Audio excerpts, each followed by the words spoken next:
ಎಲ್ಲರಿಗೂ ನಮಸ್ಕಾರ. ಇದು ಪ್ರವಾಸಿ ಪ್ರಪಂಚದ ಟ್ರಾವೆಲ್ ಬುಲೆಟಿನ್. ನಾನು ನಿಸರ್ಗ. ಈಗ ಹೆಡ್ಲೈನ್ಸ್.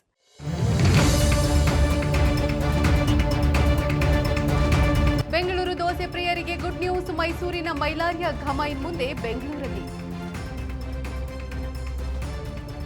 ಹೆದ್ದಾರಿ ಟೋಲ್ ಪ್ಲಾಜಾಗಳಲ್ಲಿ ನಗದು ಪಾವತಿ ಸಂಪೂರ್ಣ ಬಂದ್. ಏಪ್ರಿಲ್ 1ರಿಂದ ರೂಲ್ಸ್ ಜಾರಿ ಎಂದ ಕೇಂದ್ರ ಸಚಿವಾಲಯ.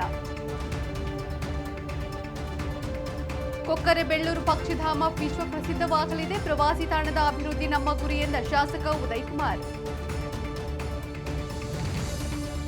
ವಂದೇ ಭಾರತ್ ಆಯಿತು, ಈಗ ಅಮೃತ್ ಭಾರತ್ ಸರದಿ. 3 ಟಾಪ್ ಕ್ಲಾಸ್ ರೈಲುಗಳಿಗೆ ಕೇರಳದಲ್ಲಿ ಮೋದಿ ಚಾಲನೆ. ಬೆಂಗಳೂರಿನ ಆಹಾರ ಪ್ರಿಯರಿಗೆ ಗುಡ್ ನ್ಯೂಸ್ ಸಿಕ್ಕಿದೆ. ಮೈಸೂರಿನ ಮೈಲಾರಿ ಮಸಾಲ ದೋಸೆಯ ಘಮ ಇನ್ಮುಂದೆ ಸಿಲಿಕಾನ್ ಸಿಟಿಯಲ್ಲಿ ಹರಡಲಿದೆ. ಐತಿಹಾಸಿಕ ಒರಿಜಿನಲ್ ವಿನಾಯಕ ಮೈಲಾರಿ ಹೋಟೆಲ್ ತನ್ನ ಶಾಖೆಯನ್ನ ಬೆಂಗಳೂರಿನಲ್ಲಿ ಪ್ರಾರಂಭಿಸಿದೆ. 87 ವರ್ಷಗಳ ಇತಿಹಾಸವಿರುವ ಮೈಲಾರಿ ಹೊಸ ಶಾಖೆಯನ್ನ ಮುಖ್ಯಮಂತ್ರಿ ಸಿದ್ದರಾಮಯ್ಯ ಉದ್ಘಾಟಿಸಿದ್ದಾರೆ. ಈ ಮೂಲಕ ಬೆಂಗಳೂರು ಫುಡ್ ಲವರ್ಸ್ಗೆ ಮತ್ತೊಂದು ಹೊಸ ದೋಸೆ ಪಾಯಿಂಟ್ ದೊರೆತಂತಾಗಿದೆ. ನಿಮಗಾಗಿ ರುಚಿಯಾದ ಬೆಣ್ಣೆ ದೋಸೆ ಸರ್ವ್ ಮಾಡಲು ಬೆಂಗಳೂರಿನ ಇಂದಿರಾನಗರದ 80 ಫೀಟ್ ರಸ್ತೆಯಲ್ಲಿರುವ ಹೋಟೆಲ್ ಮೈಲಾರಿ ಸಿದ್ಧವಾಗಿದೆ. ರಾಷ್ಟ್ರೀಯ ಹೆದ್ದಾರಿ ಪ್ರಯಾಣಕ್ಕೆ ಕೇಂದ್ರ ರಸ್ತೆ ಮತ್ತು ಸಾರಿಗೆ ಸಚಿವಾಲಯ ಹೊಸ ರೂಲ್ಸ್ ಜಾರಿಗೆ ತರಲು ನಿರ್ಧರಿಸಿದೆ. ಏಪ್ರಿಲ್ 1ರಿಂದ ರಾಷ್ಟ್ರೀಯ ಹೆದ್ದಾರಿ ಟೋಲ್ ಪ್ಲಾಜಾಗಳಲ್ಲಿ ನಗದು ಪಾವತಿ ಸಂಪೂರ್ಣ ಬಂದ್ ಆಗಲಿದೆ. ಹೆದ್ದಾರಿ ಟೋಲ್ಗಳಲ್ಲಿ ನಗದು ಪಾವತಿಗೆ ಹೆಚ್ಚಿನ ಸಮಯ ತೆಗೆದುಕೊಳ್ಳುತ್ತಿದ್ದು, ಇದರಿಂದಾಗಿ ಟ್ರಾಫಿಕ್ ಸಮಸ್ಯೆ ಹೆಚ್ಚುತ್ತಿದೆ. ಹೀಗಾಗಿ ಫಾಸ್ಟ್ಯಾಗ್ ಅಥವಾ ಯುಪಿಐ ಮೂಲಕ ಪಾವತಿ ಮಾಡುವ ವಿಧಾನದ ಮೊರೆ ಹೋಗಲು ಕೇಂದ್ರ ಸಚಿವಾಲಯ ನಿರ್ಧರಿಸಿದೆ. ಡಿಜಿಟಲ್ ಇಂಡಿಯಾ ಅಭಿಯಾನಕ್ಕೆ ಭಾರತದಲ್ಲಿ ವ್ಯಾಪಕ ಬೆಂಬಲ ದೊರೆತಿದ್ದು, ಟೋಲ್ ಅಥವಾ ರಾಷ್ಟ್ರೀಯ ಹೆದ್ದಾರಿ ಟ್ರಾಫಿಕ್ ಕಿರಿಕಿರಿಗೆ ಡಿಜಿಟಲ್ ಪೇಮೆಂಟ್ ಮಾರ್ಗವೇ ಸೂಕ್ತ ಎಂದು ಕೇಂದ್ರ ರಸ್ತೆ ಮತ್ತು ಸಾರಿಗೆ ಸಚಿವಾಲಯ ಅಭಿಪ್ರಾಯಪಟ್ಟಿದೆ.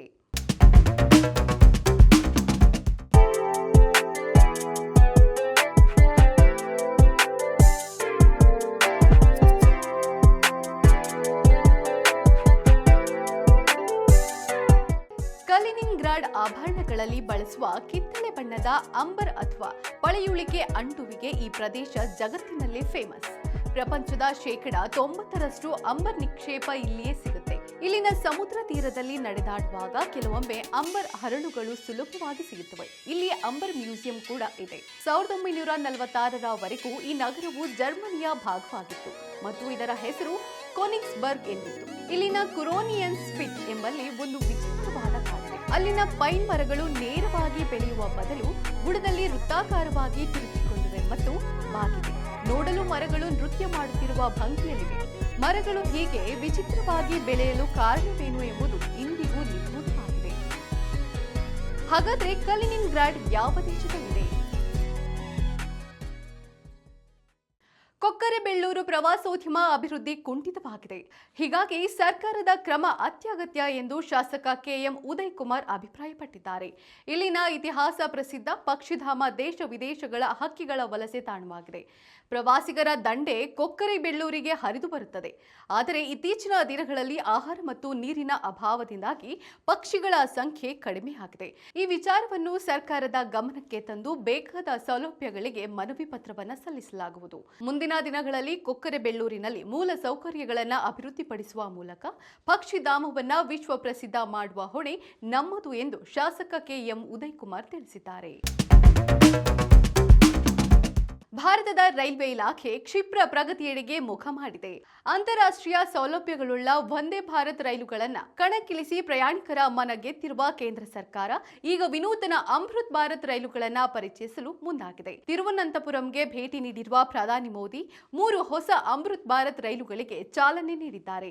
ದೇಶದ ಕೆಲ ರಾಜ್ಯಗಳಲ್ಲಿ ಪ್ರಾಯೋಗಿಕವಾಗಿ ಸಂಚರಿಸಲು ತಯಾರಾಗಿರುವ ಅಮೃತ್ ಭಾರತ್ ಮುಂದಿನ ದಿನಗಳಲ್ಲಿ ತನ್ನ ಮಾರ್ಗಗಳನ್ನು ವಿಸ್ತರಿಸಲಿದೆ ಎಂದು ರೈಲ್ವೆ ಸಚಿವಾಲಯ ತಿಳಿಸಿದೆ. ಈಗ ಕ್ವಿಜ್ ಟೈಮ್. ಇಂದಿನ ಪ್ರಶ್ನೆ: ಕೇಂದ್ರ ಪ್ರವಾಸೋದ್ಯಮ ಸಚಿವರ ಹೆಸರೇನು?